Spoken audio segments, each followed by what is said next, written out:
E vamos então começar a entrevista. Hoje temos connosco o Sérgio Aires, que é candidato pelo Bloco de Esquerda à Câmara Municipal do Porto. Vou começar então pela primeira pergunta, que é a seguinte: acha que todos os portugueses, e em especial os portuenses, devem ter direito a um jardim de sossego com dimensão e qualidade suficientes para serem utilizados como espaço de descanso, lazer, recreio, em menos de 15 minutos a pé de distância da sua casa? E o que está disponível para fazer neste sentido se ganhar as eleições? Ok, muito obrigado. Sim, a resposta é definitivamente sim. Acho que sim, que temos esse direito, como temos muito mais direitos também, sobre os quais temos de ter algumas preocupações. Mas este é seguramente um deles. Apesar da importância dos espaços públicos urbanos que temos, os espaços verdes urbanos que temos disponíveis, é evidente que o Porto tem uma área de espaços verdes urbanos insuficiente, de uso público direto, digamos assim, insuficiente, e até em comparação com outras cidades. E, portanto, é uma preocupação central para nós que isso aconteça. Aliás, nos últimos 15 anos assistiu-se a um desleixo, digamos assim, dos poderes municipais nesta área. Referimos à não concretização precisamente desses espaços, alguns definidos inclusive no PDM, e que não foram concretizados, como é o caso do Parque da Ervilha, da Bolsa, na Lapa, e outros, e que estão, portanto, por concretizar, e é seguramente um dos nossos focos também. E depois lutamos pela concretização destes parques e defendemos também que o aumento do número e área de espaços verdes de uso público deve ser aumentado. Estes novos espaços verdes devem resultar de planeamento urbanístico e não, como muitas vezes acontece, apenas para dar uso a terrenos que sobraram de operações urbanísticas. E defendemos também o alargamento, por exemplo, das hortas urbanas, que atualmente, se não estão em erro, são 13, mas que são claramente também suficientes, não só no seu número, mas também na qualidade conforme são geridas e disponibilizadas. Portanto, fundamentalmente, estaremos seguramente de acordo com o movimento neste aspecto e faremos tudo o que estiver ao nosso alcance para que, tendo a confiança naturalmente dos portugueses na nossa eleição, para continuar uma batalha que de resto tem sido já muitas vezes protagonizada também pelo Bloco de Esquerda na Assembleia Municipal. Muito obrigado. Passamos então à segunda questão. Considera importante melhorar a qualidade do ar no centro da Boa Vista e na Baixa do Porto? E já agora, se pretende também melhorar a qualidade das medições da qualidade do ar nestas áreas? E a pergunta é o que é que está disponível para fazer em relação a estes dois pontos? Em relação a este ponto em particular da qualidade do ar, antes de mais nada há uma questão fundamental, que é procurar a sensibilidade das próprias pessoas para esta dimensão. É uma área onde, na nossa opinião, há pouca sensibilidade dos cidadãos para isto como um problema. Portanto, não há... O que tem a ver também com a forma como tratamos o assunto e conforme justamente medimos a qualidade do ar.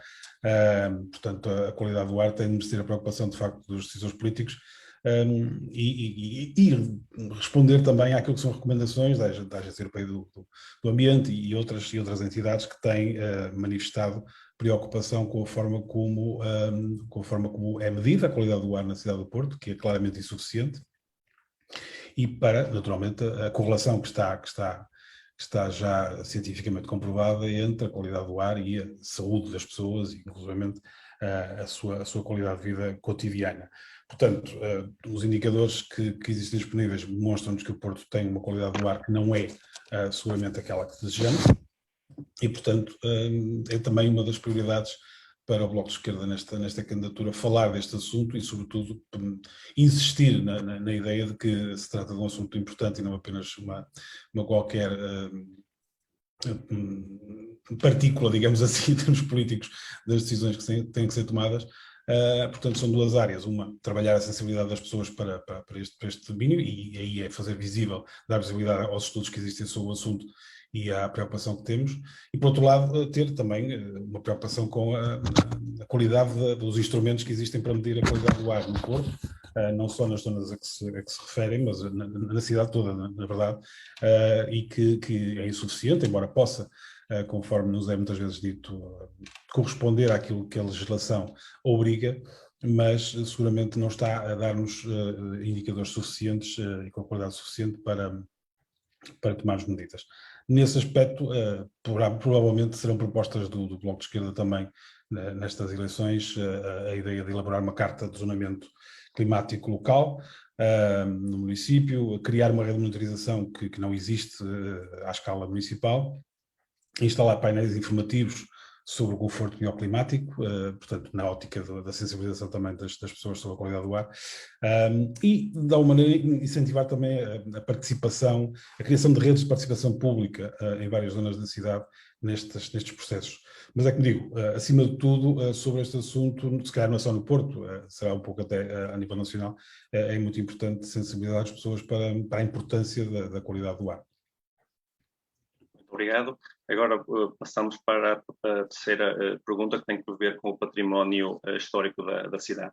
Acha que a cidade do Porto pode fazer mais pela preservação e classificação do seu património histórico, nomeadamente edifícios de elevado interesse para a memória coletiva, como é, por exemplo, a estação do Porto Boa Vista, que é a primeira estação ferroviária da cidade? Seguramente sim. Aliás, a questão das questões do património são uma grande preocupação para nós e, pelos bichos, já não são só para nós, porque mesmo na questão da manutenção da classificação de património da humanidade está claramente em risco e, portanto, não é só a classificação de património e a sua preservação, mas inclusivamente o respeito pelas características que esse património tem que ter, património que também são as pessoas da cidade, e, portanto, quer, por um lado, a classificação do património, quer, por um lado, o conhecimento sobre o próprio património da cidade, porque estamos também claramente em falta nessa medida de conhecer a classificação do património da cidade.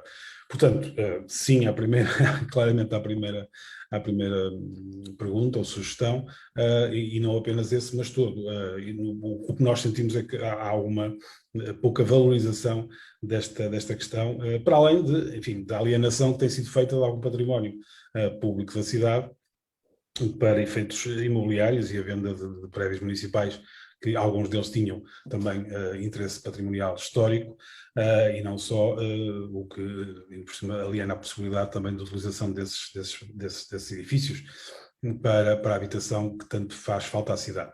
Portanto, a candidatura do Bloco irá procurar defender que o número de 125 monumentos e imóveis da cidade do Porto, que já são classificados ou em vias de classificação, seja alargado para todas aquelas situações em que a preservação da memória coletiva da cidade o exija, como é aquele caso que vocês apontam.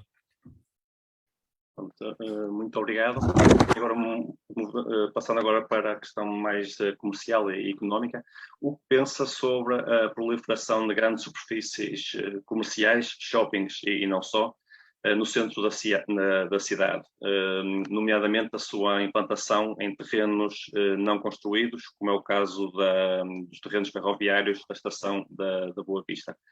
Considerem relevante implementar medidas que reduzam esta proliferação e previnam o abandono desses terrenos?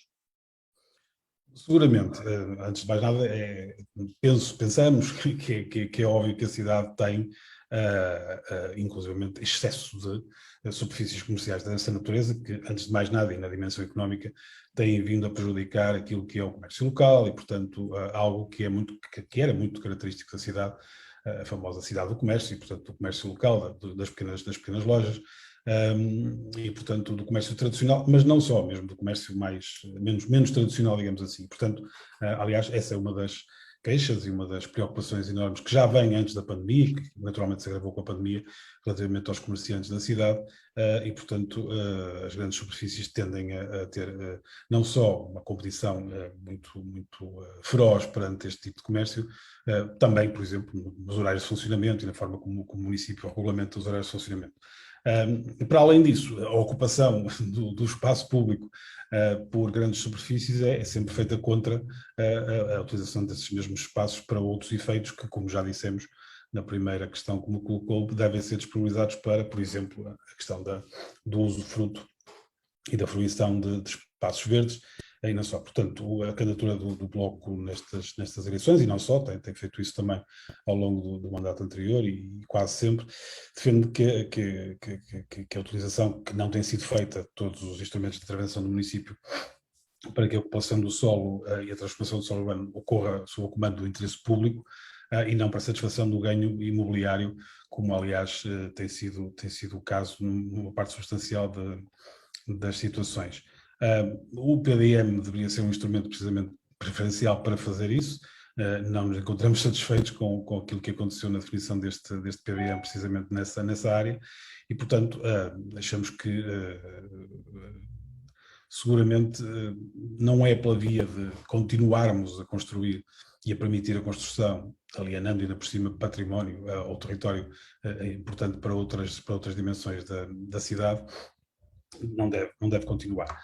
Aí, enfim, devemos também ser, no caso de já acontecer, e como já aconteceu e continua a acontecer, julgamos que há umas medidas mais rigorosas de taxações previstas no Código do IMI ou a aplicação de uma derrama podem ser meios importantes de intervenção municipal para que os usos inadequados do solo urbano sejam financeiramente desincentivados, não é? Ou seja, caminho de uma cidade mais justa também, que é outra das coisas que nos preocupa. Muito obrigado. E agora, passando já para a última pergunta, que é um tema que eu sei que é caro, que é a participação cívica dos cidadãos, e que passa também por incentivar essa participação cívica. Como sabe, muitos dos instrumentos de participação cívica que existem em outras cidades, como por exemplo o orçamento participativo, ainda não está disponível no Porto. Além disso, também é difícil, é complicado saber de antemão a data e a agenda das reuniões camarárias, tanto do Executivo como das Assembleias. O que, se for eleito, o que é que faria para melhorar a participação cívica nestes e noutros pontos que considera importantes?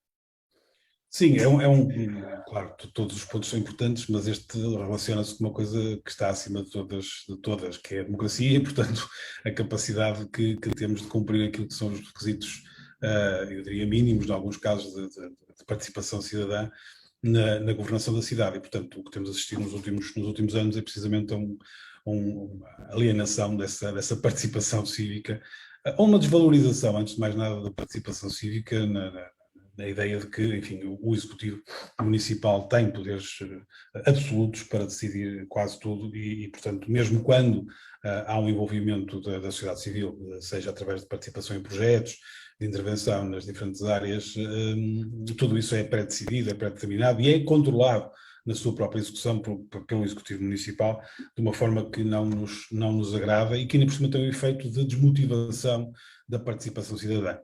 Nós, como sabem, fomos uma das forças políticas, se não a força política mais insistente na ideia, por exemplo, da transmissão online das reuniões da Assembleia Municipal, coisa que parece absolutamente básica, mas que demorou imenso tempo a ser aceita, e mesmo assim com algumas limitações.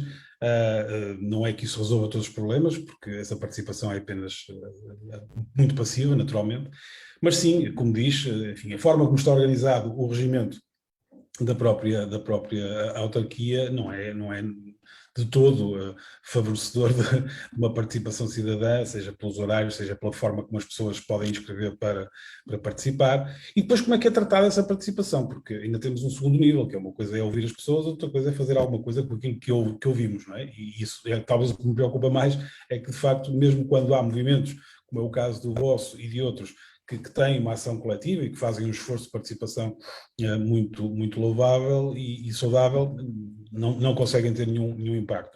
Por exemplo, a questão dos orçamentos participativos, que era uma proposta da nossa parte para que fossem concretizados e que foram transformados num orçamento colaborativo, que acaba por ser uma forma de deslocalizar, digamos assim, isso não será necessariamente mau, mas deslocalizar apoios diretos para as juntas de freguesia, mas isso devia ser feito de outra maneira. Agora, a ideia do orçamento participativo é outra, não tem este objetivo.